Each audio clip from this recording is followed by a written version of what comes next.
It's a beautiful morning, and we thank God for another day. And we are just grateful that He spares our life, right?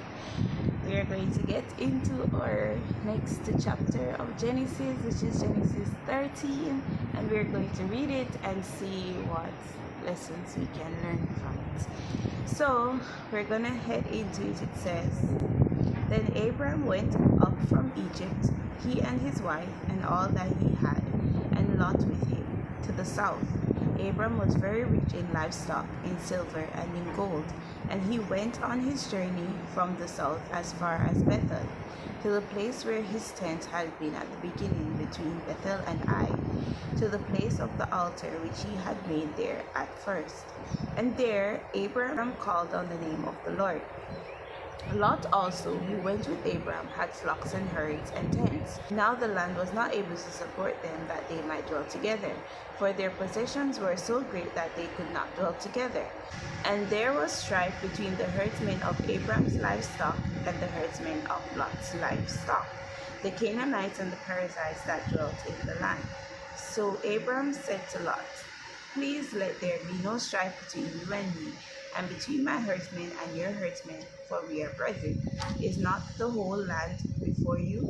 Please separate from me. If you take the left, then I will go to the right, or if you go to the right, then I will go to the left.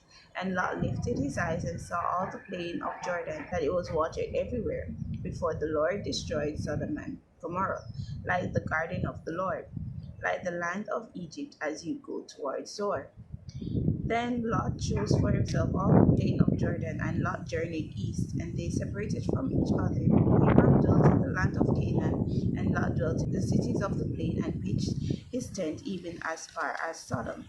But the men of Sodom but the men of Sodom were exceedingly wicked and sinful against the Lord. And the Lord said to Abram, after Lot had separated from him, Lift your eyes now and look from the place where you are, northward, southward, eastward, and westward. For all the land which you see I give you and your descendants forever. And I will make your descendants as the dust of the earth, so that if a man could number the dust of the earth, then your descendants also could be numbered. Arise, walk in the land through its length and its width, for I give it to you. Then Abram moved his tent and went and dwelt by the terebinth trees of Mamre, which are in Hebron, and built an altar there to the Lord.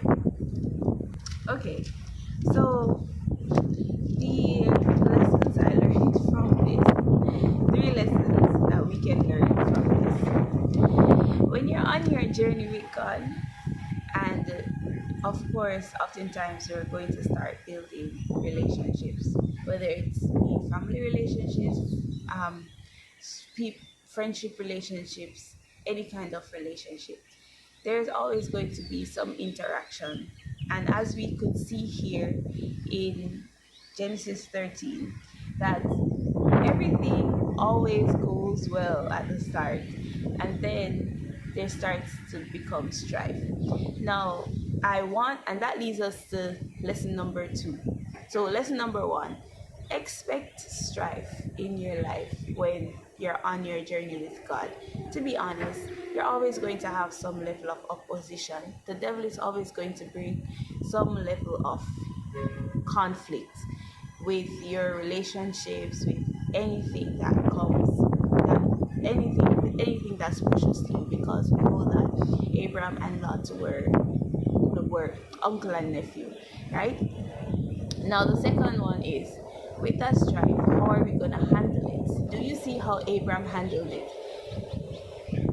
We have two ways of handling the situation. We have Lot's way and we have Abraham's way. And if you look closely, Abraham's way was the selfless way, where he allowed his opposition, in this case opposition is his nephew, to choose what he would want. And that is really how God deals with us. He allows us to choose what it is that we want for our lives, right? So he allowed Lot to choose wherever he wanted to go, and Lot chose with a selfish heart, because he looked upon Jordan and saw that it was well watered. So he he assumed that, okay, let me choose the best, not being selfless and be like, okay, well, I see that this place is watered nicely. This is a nice place that my uncle could go. Uncle, why don't you take this? So we have two perspectives there, one from the selfless perspective and one from the selfish perspective. Now, who should we emulate?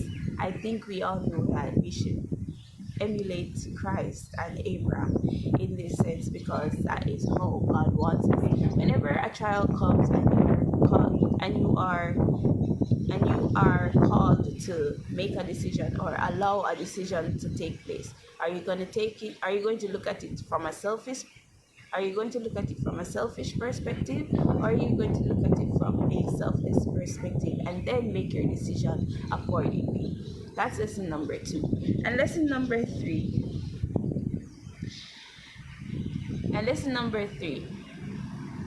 it's stemming from lesson number 2. I think we're stepping ahead, but I think we all know of the story of Sodom and Gomorrah. If we don't know in detail, we know like surface level. When we choose selfishly, it never turns out well. That's lesson number 3. And may we take that into consideration, because in verse 10 it said, in verse 10 it said, Lot lifted his eyes and saw all the plain of Jordan, that it was well watered everywhere, before the Lord destroyed Sodom and Gomorrah. And that was in parentheses.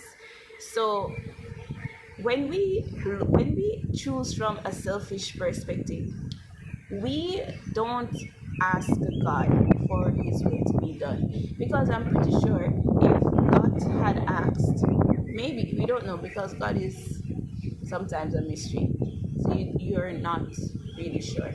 But in the sense that I'm saying, you never know, if maybe Lot had chosen from the will of God, maybe God would say, no, that's not the place that I'd like you to go. It looks nice now, but I know the future of it, and I know that it's not going to end up well.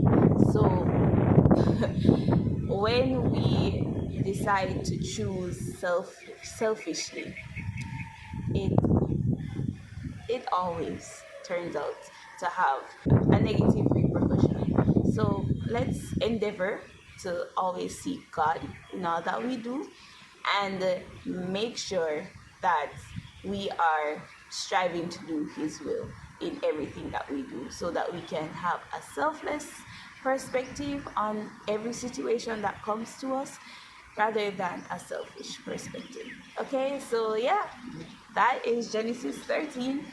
And I'll see you on Sunday for Sunday Song Spotlight. I hope you learned something, and I hope you can comment what you learned from the chapter yourself. All right, bye bye. Have a great day.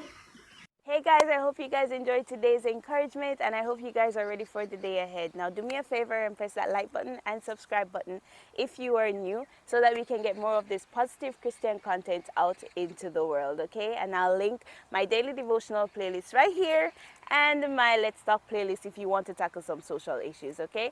So have a great day guys. Bye-bye.